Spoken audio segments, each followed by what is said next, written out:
Hola, ¿cómo estás?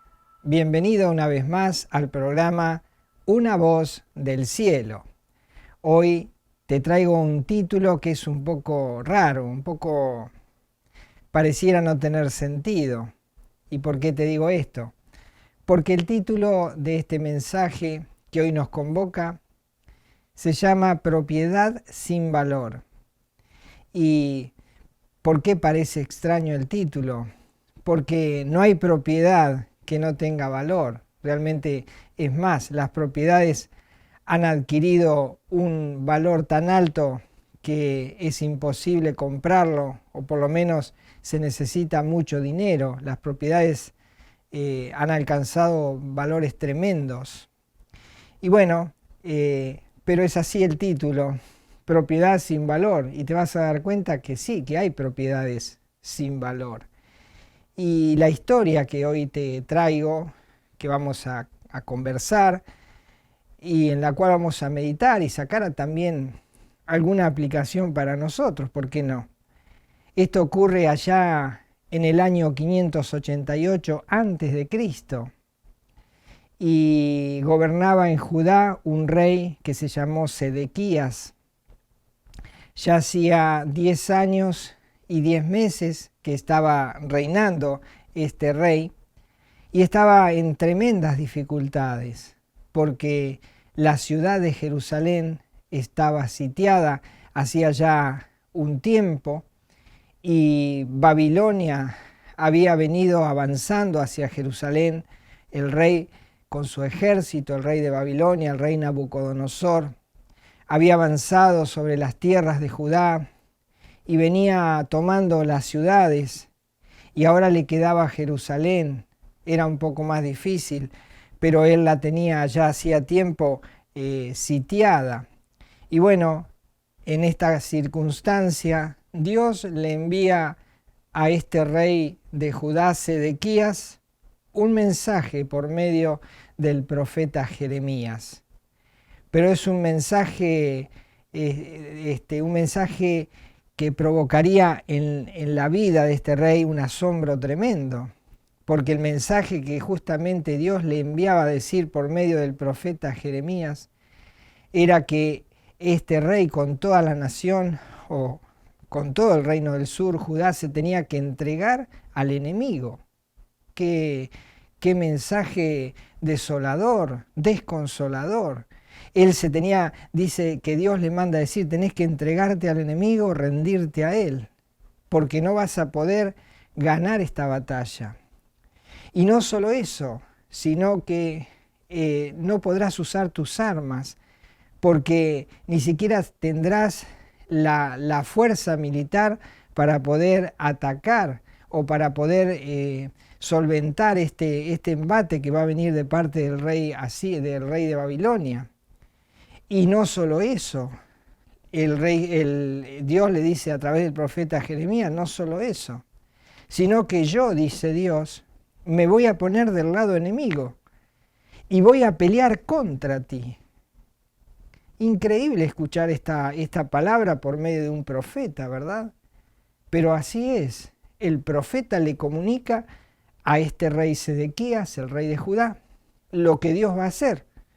Y allí en Jeremías, en el capítulo 21 y en el versículo 4, y también vamos a leer el 5, y vamos ahora sí a entender lo que está pasando. Dice la Escritura, así ha dicho Jehová, Dios de Israel, he aquí yo vuelvo atrás las armas de guerra que están en vuestras manos, con que vosotros peleáis contra el rey de Babilonia, y a los caldeos que están fuera de la muralla y os tienen sitiados, yo, dice Dios, yo los reuniré en medio de esta ciudad.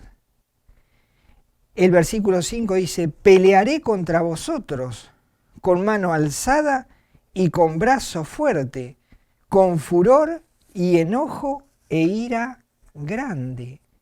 Increíble, parece un mensaje que no estaría fuera de lugar. ¿Cómo Dios se va a poner del lado enemigo? Va a pelear contra el pueblo que Él mismo ha elegido, ¿qué es lo que está pasando? Que Dios tome esta actitud. Y bueno, justamente era que hacía ya 40 años que Dios les estaba enviando un mensaje porque la nación, este reino de Judá, había estado haciendo idolatría, desafiando a Dios, no teniéndolo en cuenta, no escuchando su voz. Y entonces pasaron 5 reyes hasta este rey, que ahora se llama Sedequías, y a los 5 reyes, este sería el quinto rey, los otros 4 reyes también actuaron igual, y durante 40 años Dios le mandaba a decir a través del profeta Jeremías, tienen que volverse a Dios, tienen que escuchar su voz, tienen que dejar el orgullo de lado y tienen que dejar de hacer idolatría, tienen que dejar de hacer las cosas que hacen las naciones, que están en derredor y que no me conocen a mí, dice Dios. Pero ¿qué pasó con todos estos 40 años de escuchar ese mismo mensaje de parte de Dios? A veces pensamos que Dios nos habla y se va a olvidar o se va a cansar de decirnos las cosas. Pero ¿sabes una cosa? Dios tiene un límite, ya lo tiene prefijado. Y cuando llegue ese límite no hay ni un segundo más que va a pasar, porque Dios ha determinado la caída de este pueblo, su pueblo, el pueblo del sur, el pueblo de Judá. Mirá lo que dice, por ejemplo, en Jeremías, capítulo 22, versículo 21. Mirá lo que dice. Dice, por boca del profeta Jeremías, Dios habla y dice, te he hablado en tus prosperidades, es decir, cuando todo te iba bien yo te hablaba, no me escuchabas. Dice, te he hablado en tus prosperidades, mas dijiste, no oiré. Esa es la actitud de su propio pueblo, rebelde. Dice, no oiré. Este fue tu camino desde tu juventud. Nunca oíste mi voz. Y bueno, me hace acordar a muchos de nosotros. Andamos la vida ignorando a Dios, no teniéndolo en cuenta. Y Dios nos manda distintas circunstancias en la vida para que nosotros nos demos cuenta de que estamos equivocados, de que estamos caminando en contra de Dios, de que estamos desafiando a Dios. Y Dios sigue mandándonos ciertos mensajes, circunstancias que van intentando cambiar nuestra forma hostil hacia Dios. Pero al igual que este pueblo, hacemos caso omiso de lo que Dios dice y no oímos, no nos interesa lo que Dios dice. Así que ahora están en una circunstancia en la cual están a punto de ser vencidos por el propio enemigo. Y no solo eso, sino que Dios va a estar batallando en contra de su propio pueblo, por ser un pueblo obstinado, por la dureza de corazón. Y este pueblo entonces no oyó la palabra de Dios. Y allí está Sedequías, enfrentando a este ejército tan numeroso. Dice Jeremías 32:2, entonces el ejército del rey de Babilonia tenía sitiada a Jerusalén, y el profeta Jeremías estaba preso en el patio de la cárcel que estaba en la casa del rey de Judá. ¿Cómo es esto? ¿Cómo que el profeta estaba preso en la casa del rey? ¿Qué pasaba? Y bueno, lo que ocurría era que el profeta les decía lo que Dios iba a hacer. Y entonces ellos no querían oír ni al profeta ni a Dios, y lo que hizo este rey de Judá, Sedequías, era tenerlo preso allí en la cárcel. Y podemos leer también en el versículo 3, Jeremías 32:3, ¿por qué causa Jeremías estaba preso? Dice Jeremías 32:3, porque Sedequías, rey de Judá, lo había puesto preso, diciendo, ¿por qué profetizas tú diciendo, así ha dicho Jehová? He aquí, yo entrego esta ciudad en mano del rey de Babilonia y la tomará. Es decir, el rey Sedequías dice, porque vos decís esto, le decía a Jeremías, yo te meto preso. En vez de escuchar la voz de Dios. Y bueno, estamos ahora llegando al clímax de por qué propiedad sin valor. Bueno, allí está Jerusalén sitiada, listo para ser tomada. El rey Sedequías, que ya se le ha avisado que no va a ganar esta batalla, que van a tomar la ciudad. Luego seguimos leyendo las escrituras, rompieron los muros, quemaron el templo, la ciudad, llevaron cautivos durante 70 años a esta nación. Y sabes una cosa, al rey Sedequías lo llevaron cautivo y también le sacaron los ojos. Y esto es una degradación tremenda, una humillación tremenda por no haber escuchado la voz de Dios. Y bueno, otras ciudades, como ya te había comentado al principio, ya habían sido tomadas, entre ellas la ciudad donde era oriundo Jeremías el profeta, Anatot. Y bueno, él era, Jeremías, un descendiente o un hijo de una familia sacerdotal. Las familias sacerdotales tenían sus propiedades, tenían códigos. Cuando alguno de la familia se endeudaba, no podía vender la propiedad a cualquiera, y entonces la tenía que comprar alguien que fuese de la familia. No cualquiera podía comprar los campos de estas familias sacerdotales. Y allí estaba Jeremías preso en la cárcel. Y Dios le dice a Jeremías, ¿sabes una cosa, Jeremías? Te va a venir a visitar un primo tuyo. Pero no te alegres, no te pongas contento. No va a venir a ver cómo estás. No va a venir a visitarte para ver si necesitas algo. Va a venir para que tú le compres su propiedad, su campo. Un campo que no tiene valor, un campo que no tiene ya animales, no tiene pastura, está en la ruina total. Pero como vos tenés la potestad de comprar ese campo, te va a venir a ver para que se lo compres. A vos sí, que estás allí preso, en la cárcel, en un lugar donde va a ser invadido por el enemigo.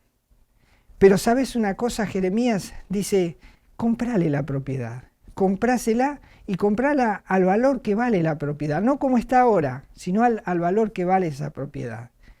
Y bueno, ahí estamos en esta situación en la cual Jeremías nos cuenta esto de que Dios le dijo que un primo lo va a visitar.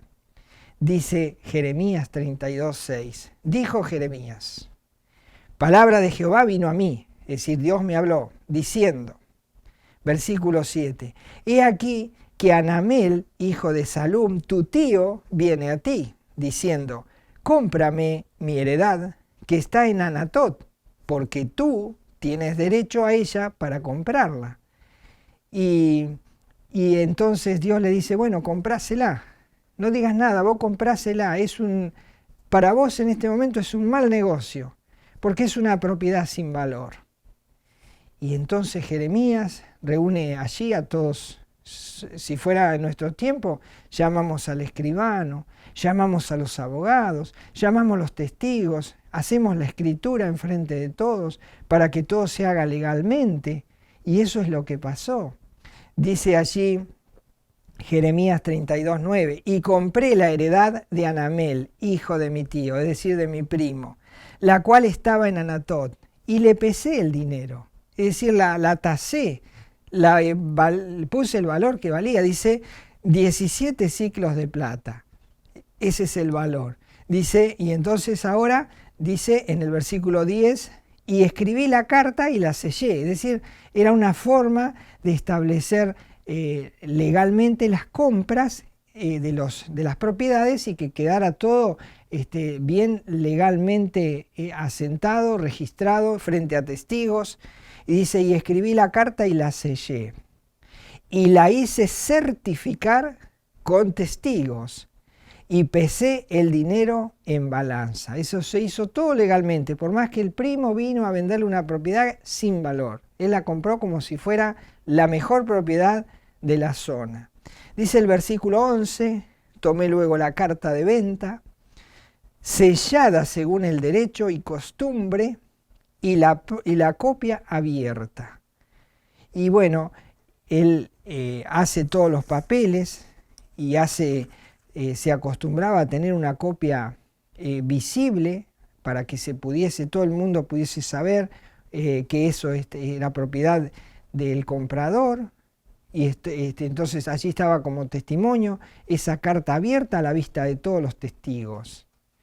Y dice el versículo 12, y di la carta de venta a Baruc, hijo de Nerías, hijo de Maasías, delante de Anamel, el hijo de mi tío, y delante de todos los testigos que habían suscrito la carta de venta, delante de todos los judíos que estaban en el patio de la cárcel. ¿Qué convocatoria hizo allí Jeremías para realizar esta transacción? Y entonces quedó todo legalmente. Y había una copia, eran dos copias. Una se la da Jeremías a su secretario Baruc y la otra queda allí como testimonio para que si alguien dice algo, no, se había comprado todo legalmente en la vista de testigos con las personas que tenían que legalizar la compra. Y bueno, ¿por qué podemos preguntarnos? ¿Por qué Dios hace, así como nos preguntamos, por qué Dios se pasó al bando enemigo para pelear contra su propio pueblo? Podemos decir, ¿por qué Dios manda a comprar una propiedad sin valor a una persona que está en una cárcel y que está a punto de ser atacado por el enemigo? Y bueno, esto es para mostrar que Dios tiene el control de todas las cosas y que cuando Dios dice algo es importante, por más que nos parezca que es una barbaridad lo que está pasando, debemos hacerlo. Porque Dios hace milagros. Por más que parezca que esté todo destruido, Dios hace milagros. Y bueno, entonces Dios dice, vos comprala, porque cuando pasen los 70 años, yo voy a traer a mi pueblo, yo lo voy a traer. Así como voy a permitir que mi pueblo sea llevado cautivo a Babilonia 70 años, yo mismo lo voy a traer. Y entonces vendrán otra vez a esta tierra y comprarán los campos y tendrán las producciones que han tenido cuando estaban en sus prosperidades. Las tierras valdrán, los campos se podrán vender y tendrán las propiedades su valor. Aunque ahora no tiene valor. Y esta compra que vos hiciste parece innecesaria, pero para mí no, dice Dios. Y vas a ver lo que yo voy a hacer. Dice Jeremías 32, 43, dice así, y poseerán heredad en esta tierra de la cual vosotros decís, está desierta, sin hombres y sin animales, es entregada en manos de los caldeos. Es decir, esta tierra que quedará devastada, dice, yo la voy a hacer producir y va a volver a tener el vigor que tenía antes, porque Dios tiene el poder sobre todas las cosas, aunque nos parezca que nosotros tenemos el control aún de nuestra propia vida. Y dice, Dios le dice a Jeremías, yo una vez que ellos sean castigados y que se den cuenta de que el castigo les vino por causa de su propia rebelión contra mí, dice, cuando ellos se den cuenta durante estos 70 años, entonces se volverán a mí y tendrán un corazón sensible a mi voz y ya no harán como antes, que desoían mi voz. Cuando ellos sean castigados y estén sufriendo las consecuencias de su propio pecado, entonces dice, su corazón se volverá a mí y será un corazón tierno, un corazón sensible a mi voz, dice Dios. Pero por eso ahora los tengo que castigar, porque están ensoberbecidos y no me escuchan ahora. Dice Jeremías 32, 39, y les daré un corazón y un camino para que me teman perpetuamente, para que tengan bien ellos y sus hijos después de ellos. Lo que esto nos da a entender es cómo cuando un corazón se vuelve a Dios, trae bendición para su propia vida. Vuelve ese corazón perverso y malo contra Dios, lo vuelve en un corazón sensible y entonces se vuelve en amistad con Dios. Y Dios bendice su familia, Dios bendice los hijos y así las generaciones son bendecidas cuando un corazón se vuelve a Dios. Eso es lo que Dios iba a hacer con este pueblo. Una vez que los castigara, por supuesto, porque ahora están con un corazón rebelde, obstinado. Pero después que Dios los castigue, se van a volver a Dios. Y entonces Dios los va a traer como una propiedad sin valor y les va a dar un valor y va a hacer un nuevo contrato con ellos. Y va a ser un pacto eterno con ellos. ¿Por qué? Porque habrán vuelto a Él. Y allí en Jeremías 32:40 encontramos lo que Dios dice cuando este pueblo se vuelva a Él.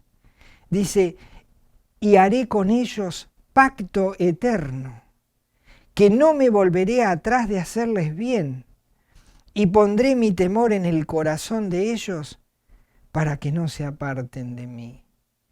Y lamentablemente a veces Dios tiene que hacer estas cosas, tiene que hacer cosas insólitas, como lo que le hizo hacer a Jeremías, como lo que hizo poniéndose en el ejército enemigo para pelear contra su propio pueblo. Y Dios hace eso porque Dios quiere el bien para nosotros. Pero como nosotros hemos ya de corazón, hemos tomado la decisión de no oír a Dios, vamos por la vida sufriendo las propias consecuencias de nuestros propios pecados. Y vamos cayendo, nos levantamos, caemos y nos levantamos. Y entonces nosotros somos esclavos. No queremos someternos a Dios, que nos da todo el bien, y nos hacemos esclavos de nuestro propio pecado. Por eso dijo Jesús en Juan capítulo 8, versículo 34. Jesús les respondió, de cierto os digo, que todo aquel que hace pecado, esclavo es del pecado. Y esos somos nosotros. A través del tiempo nos hemos ido cargando de pecados cada vez más lejos de Dios. Y nuestra vida ha quedado arruinada, como estas propiedades, sin animales, sin la posibilidad de producir, toda devastada. Así queda nuestra vida, arruinada por el pecado. Y entonces ahora somos una propiedad sin valor. ¿Y quién podría invertir un valor por nuestra vida? ¿Quién podría pagar el precio para nuestra restauración? Todos nosotros nos descarriamos, todos nosotros nos hemos apartado de Dios. ¿Y qué nos espera? La condenación eterna. Y entonces se necesita que aparezca alguien que tenga la autoridad para comprar nuestras vidas y sacarnos de ese camino de esclavitud y de ese camino de condenación para toda la eternidad. Y necesitamos esa persona que haga posible esto, que nos compre a una propiedad sin valor, a una propiedad que no tiene ningún atractivo, porque la vida está arruinada por causa del pecado y de nuestra propia rebelión contra Dios. Por eso dice Colosenses capítulo 1, versículos 21 y 22. ¿Quiénes somos nosotros hoy? ¿Cuál es el valor de nuestra propiedad? ¿Cómo es antes que Dios toque el corazón de una persona? Es así. Colosenses 1:21 habla de aquellas personas que han sido restauradas y que han sido sacadas desde una propiedad sin valor a tener valor. Y cómo eran antes y cómo son ahora. Dice Colosenses 1:21. Y a vosotros también, que erais en otro tiempo, aquellos que han cambiado su forma de pensar y se han vuelto a Dios. Dice, ustedes en otro tiempo eran así. Dice, eran extraños y enemigos en vuestra mente, haciendo malas obras. Pero ahora dice, os ha reconciliado Cuando la persona se vuelve a Dios, sale de esa condición de ser una propiedad sin valor y dice, y ahora nos ha reconciliado. Dice, en su cuerpo de carne. ¿Y cómo fue posible esta reconciliación? Dice, por medio de la muerte, para que presentaros santos y sin mancha e irreprensibles delante de Él. Es decir, que Dios nos toma a nosotros, que somos una propiedad sin valor, cargados de pecados, lejos de Dios, enemigos de Dios, listos para ser pesados en balanza y que seamos condenados por toda la eternidad.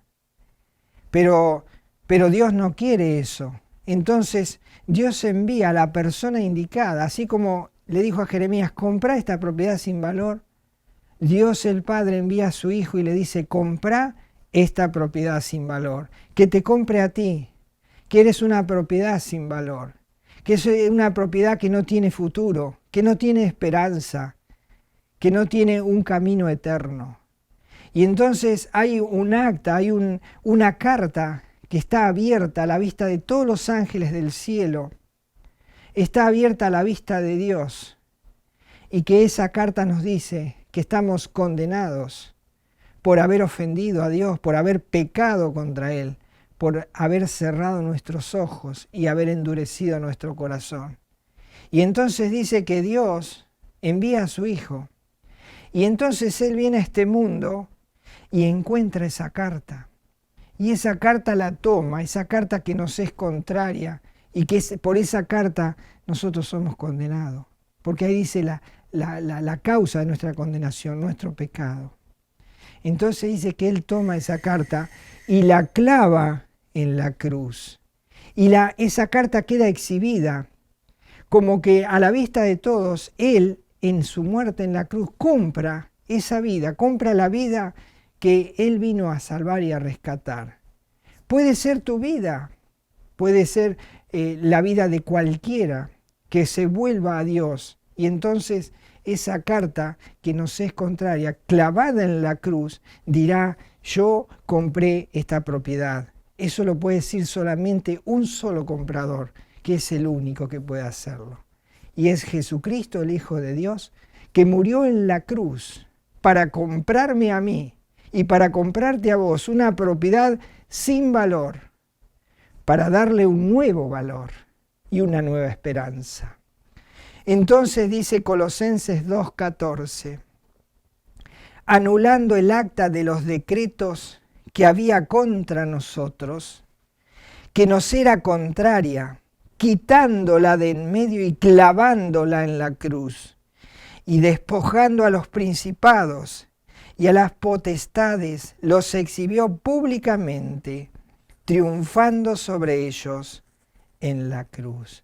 De la misma forma que Jeremías hace ese contrato y deja esa carta abierta para que todos puedan leer que esa propiedad fue comprada, con toda la autoridad legal para hacerlo. Y esa carta tiene un sello, está sellada. Entonces Dios dice que la persona que se arrepiente de sus pecados, se vuelve a Dios y se encuentra personalmente con Jesucristo y le pide perdón a Jesucristo por todos los pecados con los cuales ha ofendido a Dios. Y entonces le dice a Jesucristo que le salve, que le compre para toda la eternidad, que haga un pacto eterno con él, con esa persona.